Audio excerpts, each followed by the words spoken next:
calls Malaysia home. Malaysia is one of only 12 countries in the world endowed with mega biodiversity.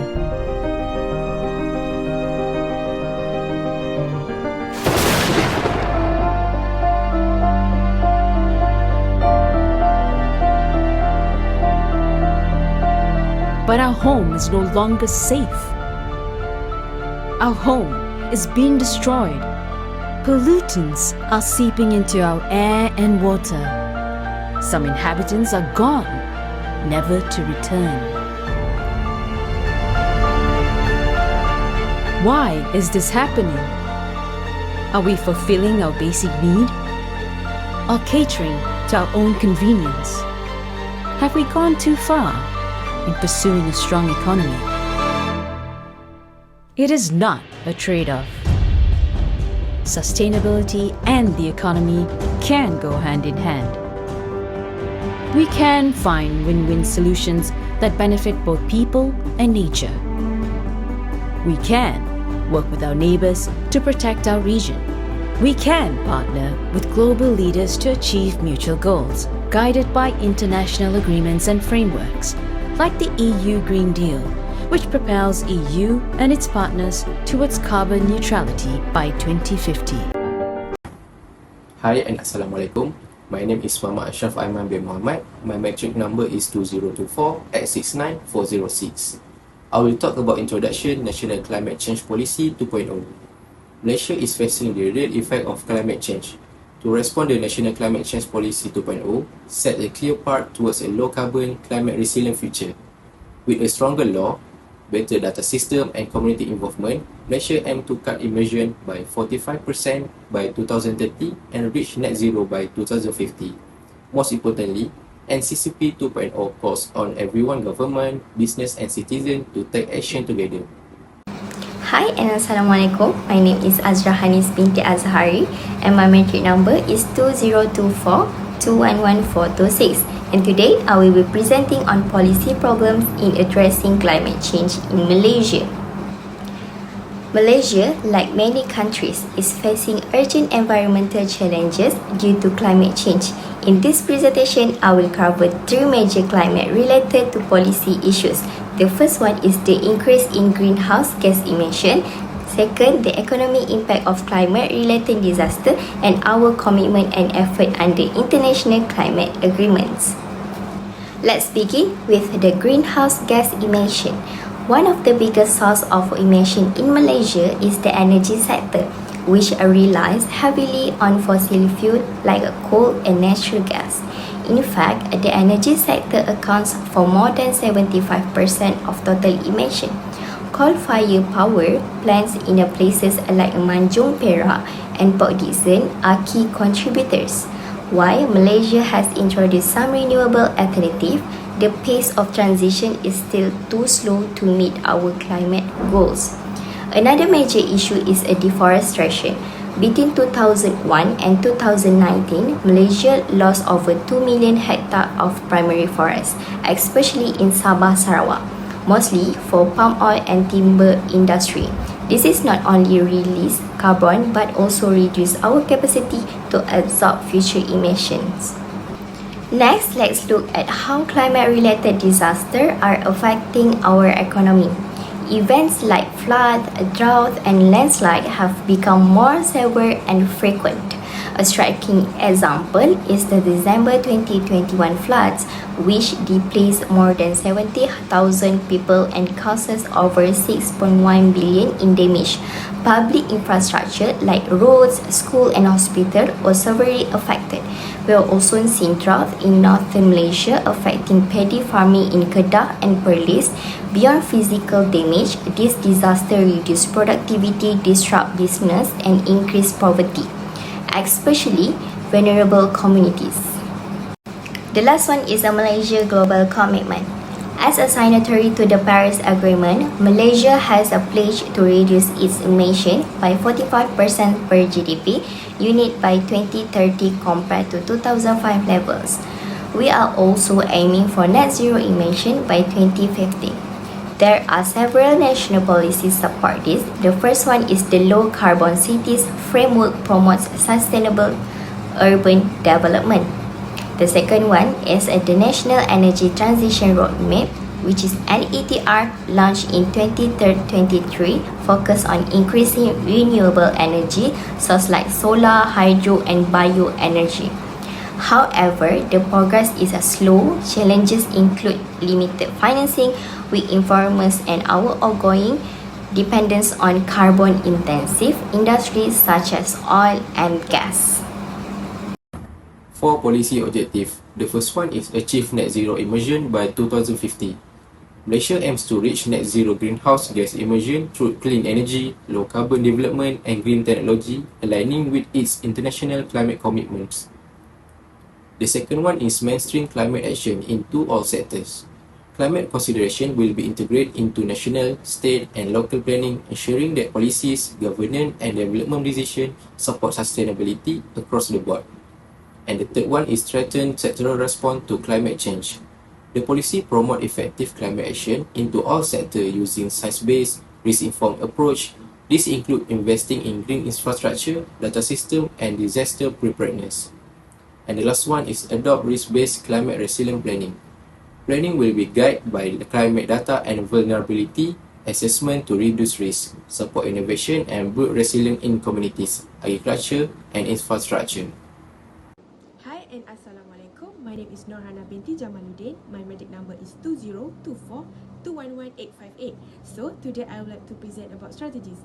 There are 3 of strategies. Firstly is establish an effective institutional framework to enhance management of climate action.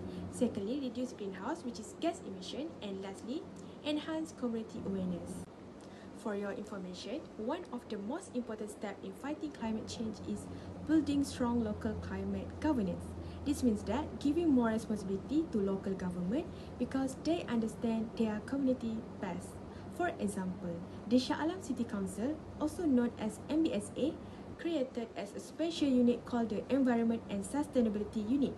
This unit leads climate change projects in the city, such as the Shah Alam Low Carbon City Action Plan 2030.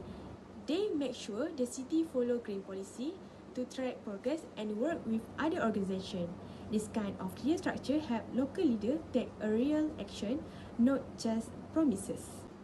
In order for an institutional structure to be effective, local community must be actively participate in tackling climate change challenges. Through environmental education initiative, community workshop and awareness campaign, local government are essential in educating and motivating communities. So, we will move to the second strategy, reducing greenhouse gas emission. Greenhouse gases GHG contribute to global warming while having a significant influence on climate change. In order to tackle this issue, Malaysian government has implemented several strategic measures to minimize greenhouse gas emission. One of the main initiatives is the successful implementation of the Low Carbon Energy Transition Policy, also known as the Low Carbon Energy Transition Roadmap, which is LTED. For example, Malaysia has already started this with the Low Carbon Energy Transition Roadmap. It is supported by groups like the Energy Commission and DNB. This plan helped the country move from fossil fuels to renewable energy like solar, hydro, and biomass. At the same time, Malaysia is encouraging the use of electric vehicle and public transport such as train and buses to reduce traffic and air pollution. For example, replacing fuel car with the electric ones not only lowers emission but also make the air cleaner and city healthier. Lastly, enhance community awareness. Climate action is not just the government's job. Community and individuals play a big role too. Under Malaysia National Climate Change Policy 2.0, there's a strong focus on climate education and outreach. For instance, school now teach students about climate change, and awareness campaign use a video and infographic to show how daily habits like saving electricity or using less plastic, which is a good strategy. Community also taking action by planting trees and setting up rainwater and harvesting system. these small actions, when done together, create a big impact. When people understand the problem and feel involved, they are more likely to take action and support green policies. So that's all from me. Thank you for listening. Hi, my name is Nur Sabrina Shaira binti Muhammad Sahuri. My matrix number is 2024669132. As for the strength, the first strength is the commitment to achieving the net zero greenhouse emission GHG. NCCP 2.0 is largely based on Malaysia's pledge on achieving the net zero greenhouse gas emission by 2050. So one of the key pillar strategy is the long-term low emissions development strategy (LTLEDS) that emphasizing the extensive decarbonization strategies and the carbon dioxide removals, both nature and technology based. For example, TNB Bukit Selambau Solar 2 Sdn Bhd has secured the finance up to 185 million for the large-scale solar project LSS. The TNB president and their chief executive said that this LSS project is a step forward towards achieving a sustainability path and will also open up the new opportunities for the energy transition for the TNB business growth and the long-term sustainability. The second strength is the support for vulnerable communities, which is this means government is to make sure that no one is left behind, especially those who are affected by the climate change like flood victims or people living in the poor area. According to the NCCP 2.0, Malaysia has taken early actions to protect these communities by using an inclusive and fair approach. For example, the National Disaster Management Agency (NADMA) plays an important role in helping people during floods, especially places like Sabah and Sarawak. So they work together with the state government to help distribute aid and give the support to those who are affected. So, this strong cooperation between the federal state and the state agencies will ensure that the help will reach the people who need it the most. Hi, my name is Nur Sabrina Shaira binti Muhammad Sahuri. My matrix number is 2024669132.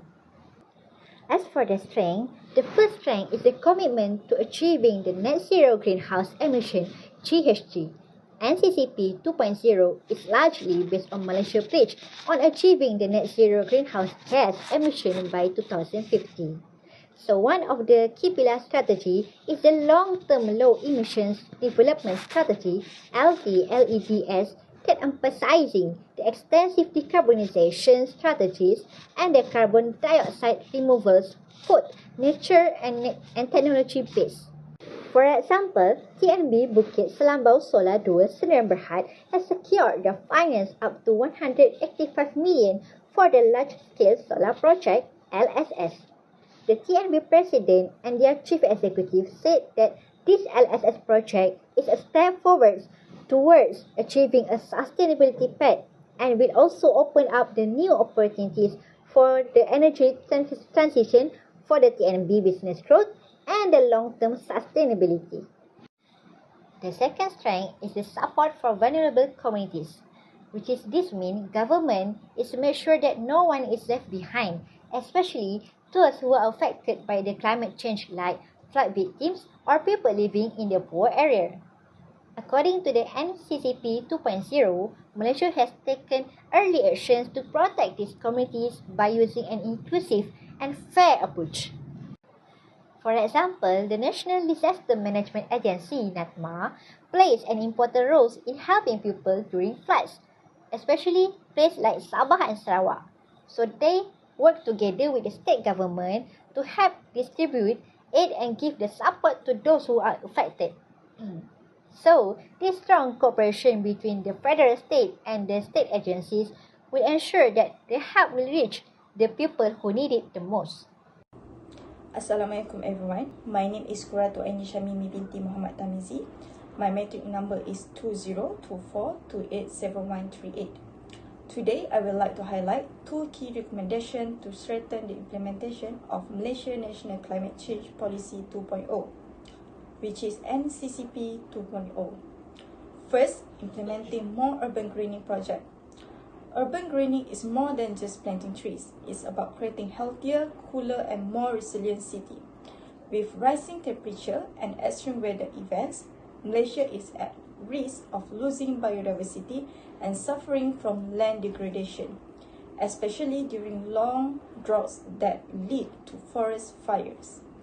One powerful example we can learn from is Singapore Garden by the Bay, a world-class project that showcases how green infrastructure can improve air quality, reduce heat stress, and promote public well-being. To achieve this, our government must increase financial support for both public and private sector to create green space, such as urban forests, community parks, and vertical gardens. This project will act as natural air filters, enhance biodiversity, and ultimately support our goal of net zero emission by 2050. Second, increasing low-carbon public transport. Our city today are facing severe traffic congestion and air pollution due to over-dependence on private vehicles. One of the best ways to address is by improving sustainable public transport. A good example is Putrajaya, which plans to introduce electric buses by 2025, as well as Shah Alam has already implemented car-free zone and the 4 smart Selangor electric buses service to promote cleaner mobility. Expanding LRT and MRT lines to suburban and rural areas, providing EV charging station, and encourage cycling and walking through car-free day programs in each state. All of these will help reduce greenhouse gas emission, improve health, and increase the quality of life. Thank you. Next, I will pass to the next presenter. For the conclusion, the National Climate Change Policy 2.0 is a crucial step in Malaysia's journey toward a sustainable and climate-resilient future. Its aim for net zero emission by 2050, addressing greenhouse gas reduction, disaster resilience, and global collaboration. Achieving these goals require collective effort from government, business communities, and individuals. With consistent commitment and innovation, Malaysia can build a low-carbon, climate-resilient nation ready to face the challenge of a changing world. That's all from us. Thank you.